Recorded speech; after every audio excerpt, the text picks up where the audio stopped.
Now, Baguio City remains to be among the top tourist destinations in the country, particularly in Northern Luzon. This is due to its cool climate, panoramic views, and rich culture. Joining us via Zoom is Baguio City Mayor Benjamin Magalong. Magandang umaga po. It's a beautiful day. Thank you very much for joining us, Mayor. Good morning, Paolo. Good morning, Monique and Anne. And good morning to our viewers. Mayor, let's start off first with the fact that this is actually a very special time for Baguio. The Panagbanga Festival is ongoing as well, and tourists are flocking to the city, especially at this time of the year. Just so everyone understands gaano kalaki yung tourism sa Baguio, could you give us a brief snapshot of just how big the tourism industry rather, is in Baguio City? You know, Paolo, every year we are getting an increase of our tourists. In fact, last year we counted about 1.3 million. That's only the number that we're getting from the accommodation facilities, meaning from the hotels, registered hotels and Airbnbs and other accommodation facilities. But looking at the figures we're getting on one-day tourists, at the same time tourists that are staying with their relatives, and we also have unregistered accommodation facilities in Baguio. We're looking at about 2.2 billion and 2.2 million tourists every year. Wow. So we have to contend with that, and that's a huge challenge to the city of Baguio, especially in the aspect of traffic management. So, Mayor, I understand that this festival is a month long. What activities can tourists expect when they come?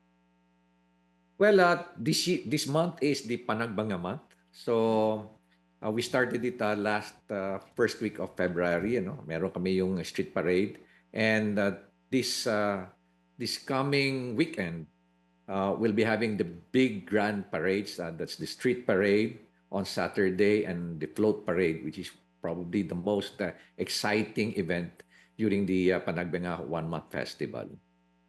You know, Mayor, I told you a while ago that I have not experienced the Panagbanga Festival ever. And you know, the last time I was in Baguio, 2014 pa yata, so 11 years ago. Mayor, ano na ba yung mga favorite destinations in the city now? And what's the period when tourists peak in those areas? Okay, let me comment on that. Anne, is it Monique or Anne? Anne. Anyway, Sorry, Mayor. I was just in Baguio. I will missing go one- there. I need to Anne, experience you're missing that. 1/3 of your life I if know. you haven't seen I know, Panagbanga. Mayor. Anyway, we have several big, tourist destinations now. One is the Botanical Garden. Another is the Mansion House. Mansion House has already opened. We also have our Rose Garden. We're now rehabilitating our Burnham Park as well. Part of that is the Ibaloy Park. We also have siguro nababalitaan niyo yung Stone Kingdom.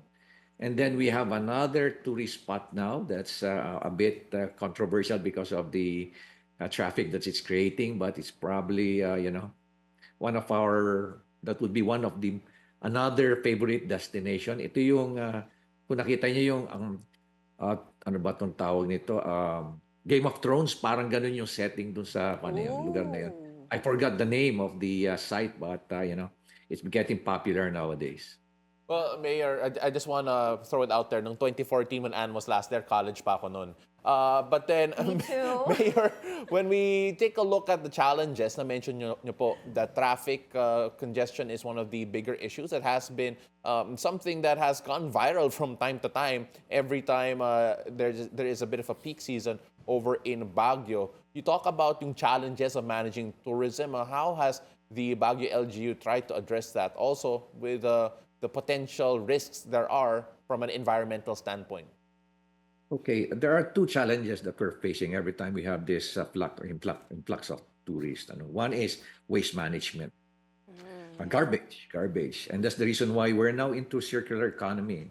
We have abandoned our waste to energy project, and we have shifted to WTR, meaning waste to resources, meaning we're going to treat waste as a resource rather than treating waste as waste. So we're working closely with the United Nations Development Program and looking at the recent developments that we had, looking at the numbers. we were able to reduce around 40 tons of garbage every day. Dati-rati during the December season or holiday season, the amount of trash that we throw to the landfill, umaabot yan mga 250. Now, nagulat kami na 188 na lang last December.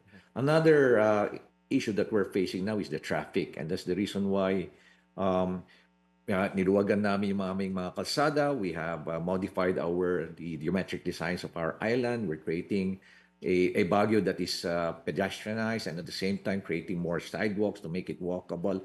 But that is not enough. We can only do so much with that. You know, infrastructure, pag nalaman ng tao na lumuluwag yung kalsada, bibili na naman ng sasakyan, dadami ng sasakyan.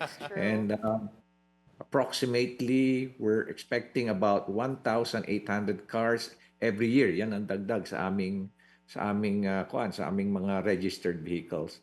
And that's the reason why we're now working on a smart urban mobility system, working with the group of MPTC and ST Engineering of Singapore.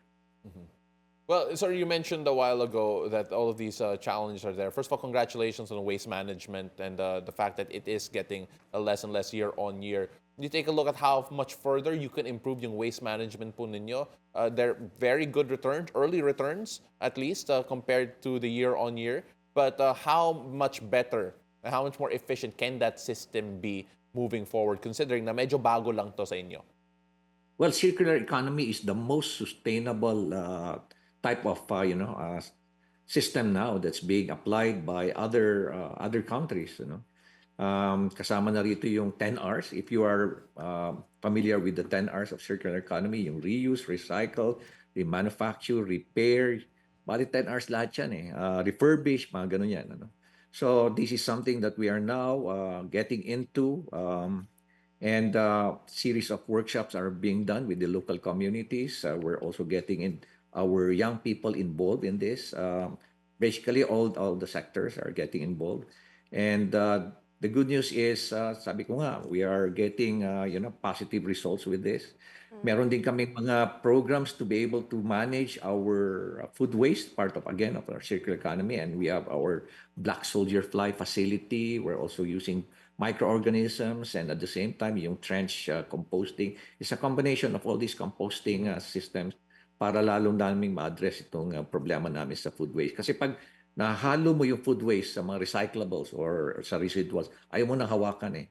Kaya very important talaga i-segregate mo kagad yung food waste.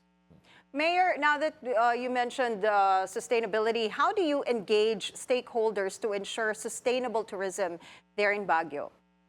Well, they're part of the planning aspect. Every now and then, we call for a workshop, and they're part of it. And at the same time, if you look at the recent developments, talagang very active, multi-sectoral lagi yung aming engagement sa kanila.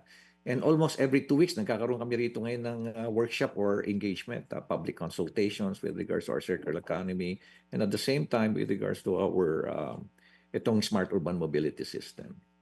So, Mayor, I just want to say that I'm very proud. I go to Baguio every year. I was just there in December, unlike Anne. But for those who haven't been to Baguio in a while or haven't been to Baguio at all, do you have a message to our viewers, especially this time of Panagbanga or the Flower Festival? Okay, to our viewers and to our visitors who are potential visitors who are coming up to the city of Baguio, please pass through Kenon. Open naman ang Kenon. Second is bring your jackets kasi lumalamig na naman ang panahon. We're expecting cold weather until probably first week of March. And at the same time, please take care and please don't be scammed kasi marami na namang scammers ngayon. So if it is something that is too good to be true, please check with us. Meron naman kaming website. This is thevisita.com.ph. Please go into it or simply call 911 or simply call our hotlines, and rest assured that we're going to provide you all the necessary assistance. Well, Mayor, you mentioned it a while ago. I want to piggyback on that point in terms of the scams that are happening, really taking prey on some of the tourists coming into Baguio. Is that one of the bigger problems right now being faced by the LGU in terms of curbing it? And of course, for those wondering, what are the telltale signs that this could potentially be a scam if you're a tourist coming into Baguio? Okay, Paolo, unang-una, siguro it's just too good to be true. Napakababa nung rate na binibigay nila. Tapos meron ka advance na dinedemand. Ano? Another is we were really surprised that when we started tracking down these scammers, marami sa kanila based dun sa Region 5, Mindanao at Visayas. No? Another is all they have to do, alam mo, simple lang naman i-verify yan eh. All the visitors have to do is get in touch with the hotels or yung accommodation facility or Airbnb and verify. Ganun lang kasimple yan eh. And at the same time, they can go to our visita.com.ph and they can verify and yung mga legitimate na mga accommodation facilities doon. So please don't be victimized. If I'm not mistaken, sir, the Baguio City Police Office also has an app, the BCPO View Baguio, for those who need to understand parts of Baguio and also to be able to check out the safe accommodation and understand city regulations. Is that something that has helped inform tourists as of late, sir? Yeah, Paolo, this was newly launched last Monday. So tinitingnan namin ngayon kung what is the level of engagement, and we're getting a lot of positive feedbacks from the communities and from the visitors as well kasi very informative siya. Although it's still a beta one, still in the beta stage. Pero we're getting it's becoming helpful according to the feedback that we're getting from the users.